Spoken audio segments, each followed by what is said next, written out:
E aí veio também a questão do vídeo, que quando eu criei o site, o blog, né, na ocasião em 2017, eu criei o YouTube, né, do canal da Lili, mas eu gravei um único vídeo em 2017 e sumi, desapareci. E aí vem Marcelo Teixeira de novo cobrando, olha, agora o lance não é mais só escrito, né? Porque, como o Eric falou no início, eu sou rato de redação. Somos. Somos, né? No bom sentido, ratos de redação. E é muito difícil fazer essa transição, foi difícil, doeu, né? De deixar só de escrever e passar a gravar conteúdos, imagem, áudio. E aí, meu irmão, em cima de mim, em 2022, eu retomo o canal da Lili, o YouTube, o canal da Lili TV no YouTube, e aí a gente começa a produzir conteúdos também, né, que sempre são conteúdos, eu pauto em cima da diversidade e inclusão, diversidade de assuntos, diversidade de temáticas e também a diversidade no sentido de valorizar aquelas pautas que nem sempre são tão valorizadas na grande mídia, na mídia tradicional. Então, é afrodescendente, mulher, pessoas trans, né, também. Não fiz ainda uma entrevista, mas eu sempre coloco matérias e vou pontuando isso. Pessoas com deficiência. Então, eu bato muito nessa questão. Mas eu confesso que o parto foi difícil no sentido de entender. Agora não é mais só a escrita. Sim. Eu acho que é um processo que jornalistas da nossa geração, né, que, como eu falei, fomos educados, fomos formados sem as redes sociais, é o desafio que nós todos acabamos enfrentando, né? E aí, como que você enxerga hoje esse cenário comunicacional que a gente vive, né? Como que você vê? Dá para você se manter profissionalmente? E quando a gente fala em manter profissionalmente, isso também possibilita fazer um trabalho mais qualificado nas redes sociais, que eu acho que é isso que nós, enquanto jornalistas, comunicadores, temos interesse, né? Qualificar a informação. Olha, é bem complexo, tanto no sentido de você permanecer nas redes sociais, como também de você conseguir monetizar. Então, essa parte que eu falo, atualmente o canal da Lili sou eu e meu irmão, né? O meu irmão na parte de gestão de negócios e também da visibilidade das redes, né? Então, é ele quem faz essa gestão de tráfego, é ele quem faz. E o que a gente está trabalhando atualmente, como eu tenho outra atividade profissional, né, que eu não dependo só do canal da Lili. Eu sou assessora de comunicação, inclusive do IPASP, né, do Instituto de Previdência dos Servidores Municipais de Piracicaba. Eu não consigo dar conta, né, e duas pessoas, meu irmão também tem outra atividade profissional. No momento, a gente ainda não conseguiu expandir a parte comercial. Então, qual que foi a sacada? Vamos trabalhar para que a gente consiga monetizar as redes, né, já que não tem uma pessoa disponível até o momento para fazer a parte comercial, de ir atrás de anúncios, enfim, a gente está trabalhando a monetização das redes. Aí a permanência no YouTube, o crescimento no YouTube, nós estamos com 876 inscritos, trabalhando, entrem lá no YouTube, por favor, se inscrevam. A gente está trabalhando isso, porque aí você consegue a monetização automaticamente das redes, né? Tem todo um processo que essa parte é ele quem vê, do site também, a gente tem lá a monetização própria, que é meu irmão também quem vê, né? Eu não entendo, essa parte eu não entendo, eu não dou conta. Mas é uma forma de você conseguir uma remuneração e ter, pelo menos, como se manter e crescer, né? Crescer, que eu falo, não só no sentido de números de seguidores, mas também crescer no sentido de conseguir equipamentos melhores, conseguir espaços melhores ou parcerias, né? Estamos abertos a parcerias também. O que eu queria pontuar é o seguinte: as redes sociais têm dois aspectos, Eric, que eu costumo dizer. Tem um aspecto positivo e um negativo, como em todas as áreas. O positivo é que deu assim, uma abertura para muitas pessoas conseguirem falar, colocar o que elas pensam, vender o seu peixe. Só que nessa também vem aí os maus influenciadores, né? Que a gente tem atualmente, a gente conhece vários casos que acabam, inclusive, influenciando pessoas a tirarem a vida.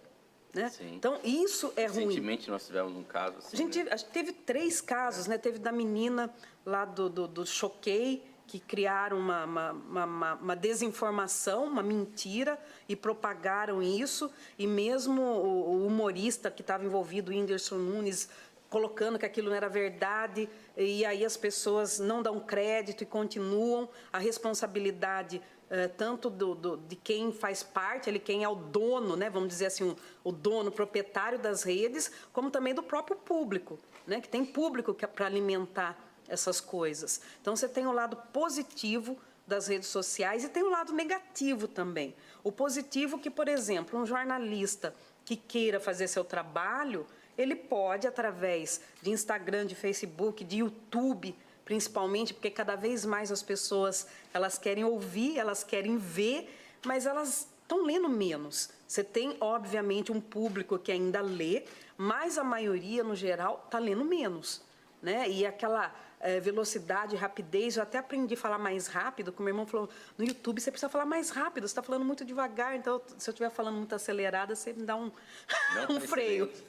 E aí você tem esse espaço que é possível para os profissionais de comunicação, mas o público leigo dificilmente consegue perceber quem é o profissional de comunicação e quem é apenas um influenciador.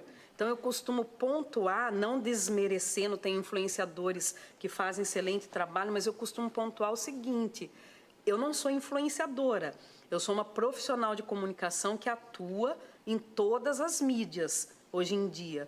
E, como qualquer profissional de comunicação, a gente acaba, sim, influenciando pessoas, mas não influenciador no sentido, você começou a produzir o conteúdo, né? Em 2017, não, já produzia conteúdo, vamos dizer assim, né, para o impresso. Né? Comecei a minha vida profissional na TV Jornal em 1999, no último ano de faculdade. Então, desde 99, lá se vão o quê? 25 anos. Né? 25 anos de atuação. Aí quem vê a carinha da gente ali, né, nas redes, começou outro dia. Não, gente, tem estrada. Tem estrada. E quem vê essa carinha tão bem conservada, igual a da Eliana, vai achar que ela acabou de ser formada. É uma jovem. Uma jovem. Eliana, infelizmente, nosso tempo já está terminando.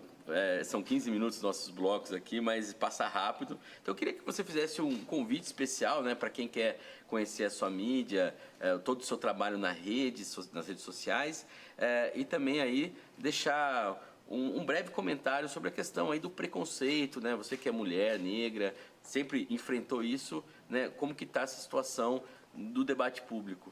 Sim, Érica, olha, a questão do preconceito, hoje em dia a gente tem muitas pessoas que levantam bandeiras, inclusive nas redes sociais, mas você tem que ter um olhar muito atento para não acabar cancelando alguém por uma fala, não vou dizer fala equivocada, não, por uso de algumas palavras que hoje em dia as pessoas colocam como, isso você não pode falar, que isso é racismo. Eu costumo pontuar que você tem que ver realmente aquilo lá é racismo que está sendo dito ou você está promovendo um cancelamento digital nas redes sociais. Porque às vezes a pessoa não agiu de forma racista, mas você tem todo um movimento de grupos, né, que trabalham em cima disso e aí você acaba cancelando, linchando alguém. E eu costumo sempre pontuar o seguinte, eu aprendi algo na faculdade que depois que você solta as penas em cima de um telhado, dificilmente você vai conseguir juntar. Né? Então, o que a gente tem que combater, e eu, enquanto mulher preta, sempre combati isso, e quando alguém me pergunta, você é militante? Eu falo, não sou militante, porque eu nunca organizei uma passeata nem até a esquina da minha casa. Né? Eu sou uma pessoa, uma profissional de comunicação, uma mulher preta que eu costumo sim defender essa pauta porque faz parte da minha realidade e é uma pauta importante para a sociedade. Então, é combater a parte da discriminação, do racismo, né? da falta de acesso a locais, da falta de profissionais pretos em diferentes áreas de trabalho, porque o que adianta uma empresa ter uma política, né, correta daquilo que nós somos contra o racismo.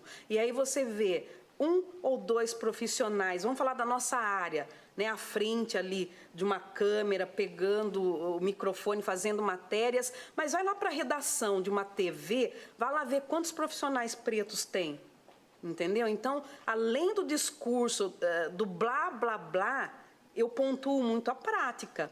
O que tem acontecido na prática para diminuir isso? E aí a gente entra também num outro campo, que é a exclusão digital, que é uma pauta importante. Se você tiver pessoas mais capacitadas para falar sobre isso, é legal, porque a internet é maravilhosa, YouTube, redes sociais, mas e o acesso a quem não tem? Né? Eu dei aula e tinham alunos que não tinham internet para usar na escola, porque a internet ia para as salas de aula, mas não para os poucos que tinham celular, né? Que conseguiam acessar um celular. Então, as comunidades estão tendo acesso, tem pontos de internet gratuitos em espaços públicos na nossa cidade, por exemplo. Então, são pautas importantes. Eu quero também convidar as pessoas para acessarem o YouTube, o canal da Lili TV, se inscrevam lá, ajuda a gente a crescer no canal, e agradecer mais uma vez a você, a Câmara, pelo convite, Eric. Eu que agradeço, então, só para reforçar, canal da Lili... O canal da Lili TV, no YouTube. E lá tem acesso às outras redes, Instagram, o canal da Lili, o site, o canaldalili.com.br.